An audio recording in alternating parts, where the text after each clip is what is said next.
வணக்கம். நான் இந்த விஷயத்தை பற்றி பேசக்கூடாது அப்படின்னு தான் இருந்தேன். ஆனால் எனக்கு கோபங்கள் நிறையா வருது. இந்த சூலூர் குழந்தை மேட்டரில், அந்த மேட்டரில் பக்கத்து வீட்டு லேடியை ஒருத்தவங்க அந்த அம்மா மேலே பகிரங்கமாக குற்றச்சாட்டு வைக்கிறாங்க. என்னென்னா, அந்த அம்மா குடிச்சிட்டு இருந்தாங்க, நைட்டு தேடும் போது கூட அந்த அம்மா வரவே இல்லை அப்படின்லாம் குற்றச்சாட்டு வைக்கிறாங்க. உண்மையிலேயே பத்திரிகையாளர்கள் அறத்தோடு நடந்துக்கணும் அப்படின்னா யாரை கேள்வி கேட்கணும்? அந்த அம்மாவை கூப்பிட்டு வச்சு எதை வச்சுமே எப்படியோ அலிகேஷன்ஸ் வைக்கிறேன், நீ எங்கே பார்த்த, ஏன்னாலும் இப்படி சொல்கிற அப்படின்னு சொல்லி அந்த அம்மாவை தானே கேள்வி கேட்கணும். அதை விட்டுட்டாங்க இந்த பத்திரிகையாளங்க. நான் அவன் தான் பேசுகிறேன், மரியாதை குறைவாக தான் பேசுகிறேன். இவங்க தரம் தாழ்ந்து தான் நடந்துருக்காங்க, அதனால தான் அப்படி பேசுகிறேன்.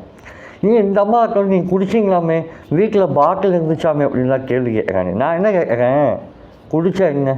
குடித்தா குழந்தைய கடைசிக்கு போய் இந்த மாதிரிலாம் பண்ணலாமா? எத்தனை நாளைக்கு எப்படியே மாரல் பாலிசிங் பண்ணிகிட்டு இருப்பீங்க? அந்த 2018 ஆழ்துளை கிணறுல ஒரு குழந்தை இறந்து போச்சுல்ல, அப்போல்லாம் என்ன பேசுனீங்க தெரியுமா? அந்த குழந்தையோட மரணத்துலேயும் இந்த மாதிரி குரூப் என்னென்ன பேசிக்கிறது தெரியுமா?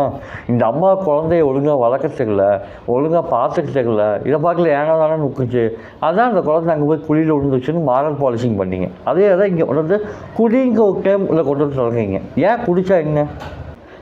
இழிச்சவாங்க கிடைச்சா போதும் இந்த பத்திரிகையாளர்கள்லாம் உடனே அட்வொகேட்டாக மாறிடுவாங்க, புலன் விசாரணை பண்ண ஆரம்பிச்சுக்குவானுங்க. இந்த வெங்காயத்தை நீ முதலமைச்சர் விஜய்கிட்ட கேட்க வேண்டியது தானே? நீங்கள் ஃப்ளைட்டில் போகும்போது ஆதவஜனோட பையிலேருந்து பாட்டில் வந்துச்சு சார், நீங்கள் 6 மணிக்கு மேலே உங்களால் குடிக்காமல் இருக்க முடியாதா, நீங்கள் எப்படி சார் ஆட்சி பண்ணுவீங்க அப்படின்னு சொல்ல கேட்க வேண்டியது தானே? உங்களுடைய பத்திரிகை தர்மத்தின்படி கேட்பீங்களா? தைரியமுக்கா? ஒரு அம்மா ப்ரெஸ் மீட் கொடுக்கும்போது அந்த போலீஸ் அம்மா சிரிச்சுக்கிட்டு இருக்குது.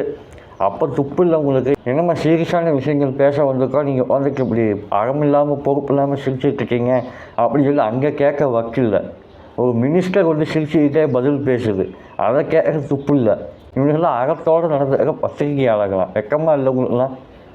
என்றைக்கு நீங்கள் டிஆர்பி பின்னாடி ஓட ஆரம்பிச்சிங்களோ அன்றைக்கே தமிழ்நாட்டு ஜனநாயகத்துடைய 4வது தூண் பத்திரிகை செத்து போச்சு.